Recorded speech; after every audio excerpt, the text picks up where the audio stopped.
Hello students, welcome to our channel science zone by Usha चैल।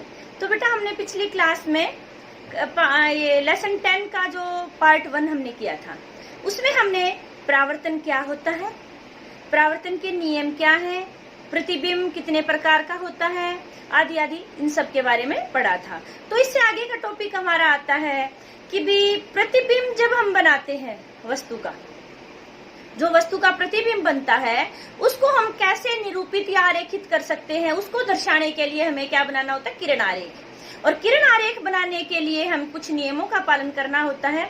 उन नियमों के बारे में हम डिटेल से पढ़ेंगे अभी इस वीडियो में, और आप ध्यानपूर्वक देखना और उसकी प्रैक्टिस करना, आपको अच्छे से समझ में आ जाएंगे। और फिर भी किसी को समझ में नहीं आए तो आप कमेंट करके पूछ सकते हैं, आपकी डाउट क्लियर हो जाएंगी।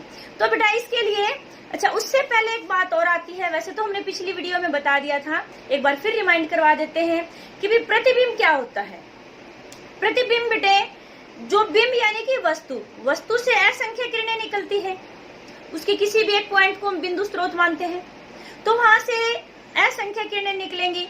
वो किरणें परावर्तन के पश्चात यानी कि परावर्तित किरण, जब दो या दो से अधिक परावर्तित किरण किसी बिंदु पर एक दूसरे को काटती है या प्रतिच्छेदित करती हैं, तो वह बिंदु उस वस्तु का क्या कहलाता है, प्रतिबिंब।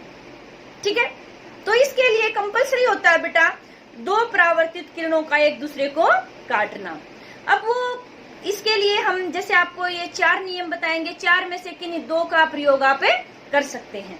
ठीक है, तो चलिए हम करते हैं। सबसे पहला नियम आता है कि भी जो हमारी प्रकाश किरण है, यानी कि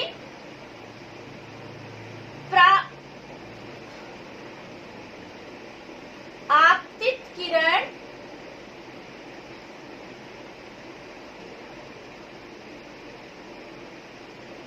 मुख्य अक्ष के समांतर होती है, समांतर जा रही है। तो ये बात आपको माइंड में बिठानी है कि भी आपतित किरण यानी कि उस वस्तु से निकलने वाली किरण कहाँ जा रही है, मुख्य अक्ष के समांतर। तो देखिए, जैसे हमने ये कौन सा दर्पण बनाया है, अवतल दर्पण, क्योंकि अंदर की तरफ धसा हुआ है। तो इसका जो मध्य बिंदु था वो हमारा क्या था, P यानी कि ध्रुव। और इसी गोले का जो केंद्र होता है तो वो हमने क्या बताया था आपको, वक्रता केंद्र यानी कि C। और ये जो लाइन आपके यानी कि C और P दोनों को मिलाती है, तो वो हमारी कौन सी लाइन हो गई थी, मुख्य अक्ष। काल्पनिक रेखा आपको बताई थी, C और P को जो मिला रही है, C और P को जो मिलाने वाली रेखा थी, मुख्य अक्ष था। मान लो हमने वस्तु रखी हुई, कोई बिंब है हमारा, यानी बिंब यानी कि वस्तु, उससे आने वाली किरण मुख्य, अभी हमने बोला फर्स्ट पॉइंट कि मुख्य अक्ष के समांतर आ रही है। अच्छा बेटे, एक बात और इम्पोर्टेंट पॉइंट यहाँ पर पहले बताना चाह रही हूँ मैं आपको कि भी वस्तु हम हमेशा दर्पण के बाईं तरफ रखेंगे। दर्पण से उत्तल हो या अवतल हो या वो लेंस हो, तो हमेशा जैसे दाईं तरफ हम उस दर्पण को या लेंस को रखेंगे और वस्तु हमेशा बाईं तरफ रखी जाएगी। तो ये हमारी आपतित किरण होगी।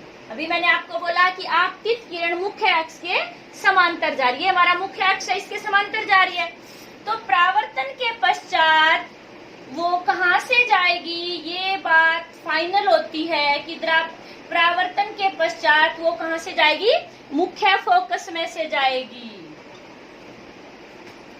ये तो हमारा एक किरण आई, तो प्रतिबिंब तो यहाँ बना ही नहीं, हम इसमें और किरणें भी ले सकते हैं। जितनी भी किरणें मुख्य अक्ष के समांतर जा रही हैं, वे सभी किरणें हम यहाँ नीचे से भी ले सकते हैं, जरूरी नहीं आप ऊपर से ही लोगे।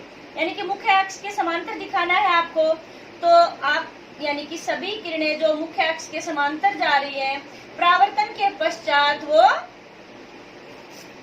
जिस बिंदु पर एक दूसरे को काटती है, ये आपको मुख्य फोकस की परिभाषा भी बताई थी। तो वो किरण आरेख उसका यानी कि उसका प्रतिबिंब कहाँ बनेगा, उस वस्तु का मुख्य फोकस पर। तो पहला पॉइंट समझ में आया, यानी कि कहीं भी आप किसी भी वस्तु का किरण आरेख बनाएंगे, एक तो ज्यादातर ये प्रयोग होता है ये वाला नियम कि हम किरण मुख्य अक्ष के समांतर दिखा देंगे और परावर्तन के पश्चात कहां से जाएगी वो मुख्य फोकस से। पहला पॉइंट समझ में आया, ये था अवतल दर्पण के लिए। और आप उत्तल दर्पण के लिए जब इसको बनाना चाहेंगे कि वे वस्तु की स्थिति दिखाना चाह रहे हैं, प्रतिबिंब की स्थिति, तो उत्तल दर्पण यानी कि उभरा हुआ था। तो ऐसे ही हमारा ये यहाँ पर P था और ये यहाँ पर C था और ये यहाँ पर F था। तो हमने कोई वस्तु रखी हुई है, उससे हमारी मुख्य अक्ष के समांतर कोई प्रकाश किरण आ रही है, तो इसमें से पार तो निकलेगी नहीं, पार निकलेगी तो अपवर्तन हो जाएगा, तो टकरा के वापस जाती है। तो इसको हम बेटे पीछे की तरफ बढ़ाएंगे तो हमारी जिस बिंदु से जाएगी, ऐसे ही हम और किरणें भी दिखा सकते हैं।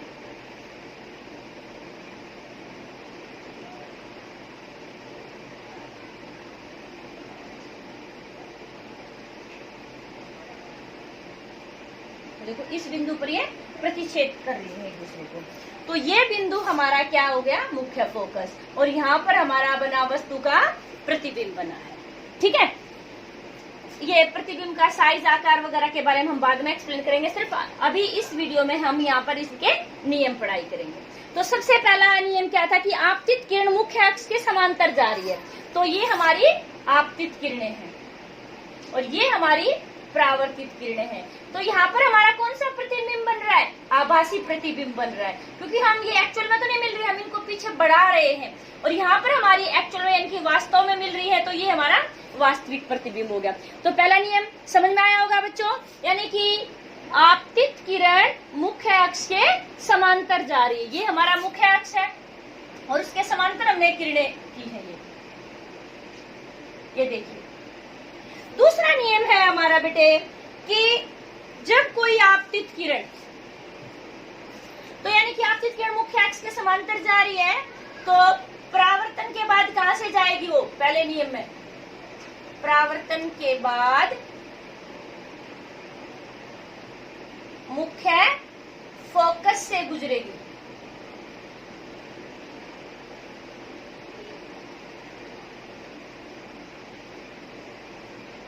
ये बात आपको याद करनी है। नंबर 2 आ गया आपका कि कोई आपतित किरण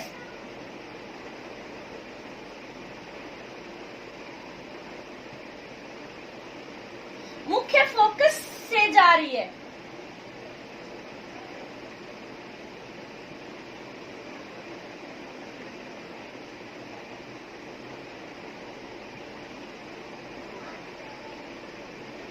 तो परावर्तन के पश्चात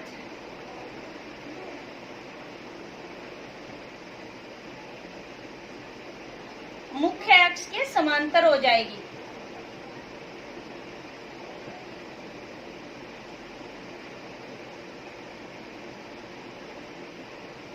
यानी कि ये वाला जो सेकंड नियम है बेटे, पहले नियम का बिल्कुल विपरीत होता है, क्योंकि देखो उसमें क्या था कि भी किरण जो थी मुख्य अक्ष के समांतर थी, आपतित किरण, ठीक है, और परावर्तन के बाद वो कहां से गई, F में से गई। अब यहाँ क्या है कि भी आपतित किरण F में से जा रही है और परावर्तन के बाद कहां से चली जाएगी, वो मुख्य अक्ष के समांतर हो जाएगी।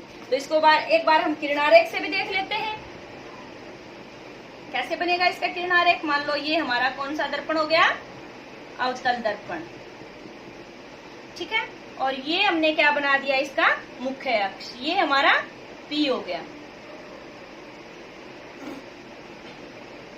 और लगभग ये हमारा C हो जाएगा और ये हमारा F हो जाएगा।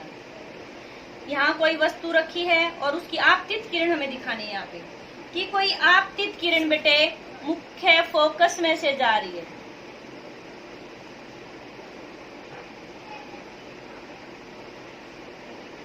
ये देखिए यहाँ पर हमारा मुख्य फोकस था, ये आपतित किरण मुख्य फोकस में से जा रही है। तो अब यहाँ ये हमारे परावर्तक पृष्ठ है, इससे टकराएगी तो टकराने के बाद क्या हो जाएगी, मुख्य अक्ष के समांतर हो जाएगी। यही तो बात तय थी, आपतित किरण मुख्य फोकस यानी कि फोकस जो में से जा रही है, तो परावर्तन के बाद कैसी हो जाएगी, वो मुख्य अक्ष के समांतर हो जाएगी। यहाँ क्या था, कि पहले वो सीधी जा रही है, समांतर जा रही है, परावर्तन के पश्चात किस में से जाएगी, मुख्य फोकस में से जाएगी। तो ऐसे ही यहाँ पर है हमारा कि भी जैसे हम उत्तल दर्पण लेंगे,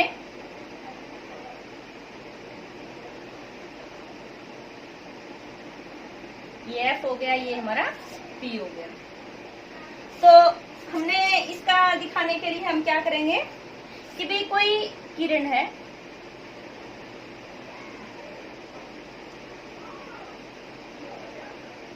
कि जो हम सोच रहे हैं कि शायद F में से जाएगी ऐसे सीधी जाती, तो परावर्तन के पश्चात वो कैसी हो जाएगी, मुख्य अक्ष के समांतर हो जाएगी। ठीक है, तो ये दूसरा नियम भी समझ में आया बेटे आपको, यानी कि जो प्रकाश किरण है जो समांतर है तो वो F में से जाएगी परावर्तन के बाद, और जो F में से जाती है वो परावर्तन के बाद मुख्य अक्ष के समांतर हो जाएगी। तो क्लियर बेटे आपको ये। तो अब आता है हमारा थर्ड पॉइंट। तो थर्ड पॉइंट में हमने क्या देखा है कि भाई ये आपने टर्म सारी पहले पढ़ी हुई है, वक्रता के अंदर, मुख्य अक्ष, इससे पहली वीडियो में। जिस बच्चे ने पहली वीडियो नहीं देखी है, इसका भाग 1 नहीं देखा है, तो इनको क्लियर करने के लिए आप भाग 1 जरूर देखिए। तो हमारा तीसरा पॉइंट आता है कि जब आपतित किरण, जब आपतित किरण वक्रता के अंदर, वक्रता के अंदर क्या बताया था आपको, सी में से जाती है, तो परावर्तन के बाद कहां से जाएगी, के बाद वापस सी में से ही जाएगी। तो ये बात आपको याद रखनी है, वेरी सिंपल, कि भाई जब कोई प्रकाश किरण सी में से जाती है बेटे, तो परावर्तन के बाद भी वो सी में से जाएगी। इसके लिए भी हम एक किरण आरेख बना के देख लेते हैं। ये हमारा कौन सा दर्पण है, अवतल दर्पण। तो इसके लिए हमने क्या कर दिया, ये हमारा पोल P हो गया, ये हमारा C हो गया। ऐसे ही हमने यहाँ पर कौन सा दर्पण बना दिया, उत्तल दर्पण। और ये हमारा क्या हो गया, मुख्य अक्ष है, और ये हमारा P हो गया, ये हमारा C हो गया, और ये हमारा F है। ठीक है, तो बेटे जो C में से जाती है प्रकाश किरण, अभी हमने कहा कि कोई आपतित किरण है वो C में से जा रही है,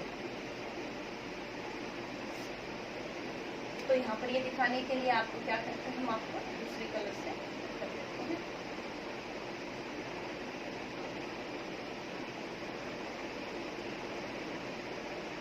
कोई आपतित किरण आई C में से, तो परावर्तन के पश्चात वापस इसी रास्ते पर ही वो चली गई।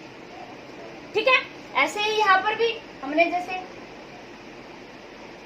डॉटेड डॉटेड दिखाना चाह रहे हैं, तो जैसे कोई किरण सी से ऐसे महसूस कर रहे हैं कि शायद आगे बढ़ती तो सी में से जाती, तो वापस से सी में से ही चली जाएगी। तो थर्ड पॉइंट समझ में आया कि जब कोई किरण व आपतित किरण वक्रता के अंदर सी में से गुजरती है, तो परावर्तन के पश्चात वो वापस सी में से ही जाएगी। तो आपका फोर्थ और लास्ट पॉइंट आता है बेटे कि भाई जब कोई प्रकाश किरण, लास्ट और फोर्थ पॉइंट है कि भी जब कोई प्रकाश किरण आपकी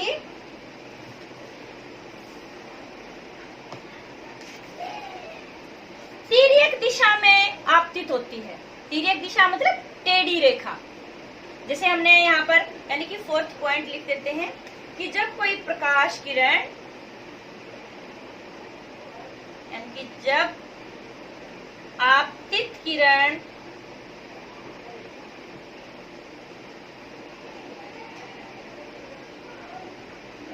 तिर्यक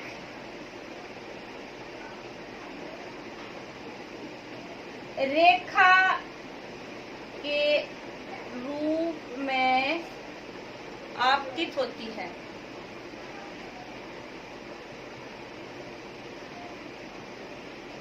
तो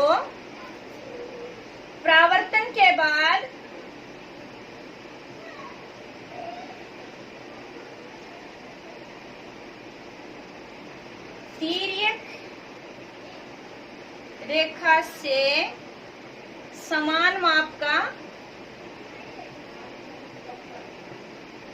कोण बनाएगी। यहाँ तो बेटा ये परावर्तन का पहला नियम भी हो गया, यानी कि आपतित किरण अभिलंब के साथ जितना कोण बनाती है तो परावर्तित किरण भी अभिलंब के साथ उतना ही कोण बनाती है। यानी कि यहाँ पर ये हमारा, अभी हम किरण आरेख बनाएंगे तो आपको समझ में आ जाएगा। तो देखिए ये हमारा क्या हो गया, अवतल दर्पण। ये हमारा क्या हो गया, ध्रुव P, और यहाँ हमारा F हो गया और ये हमारा C हो गया। तो ये हमारी आ गई बेटे आपतित किरण।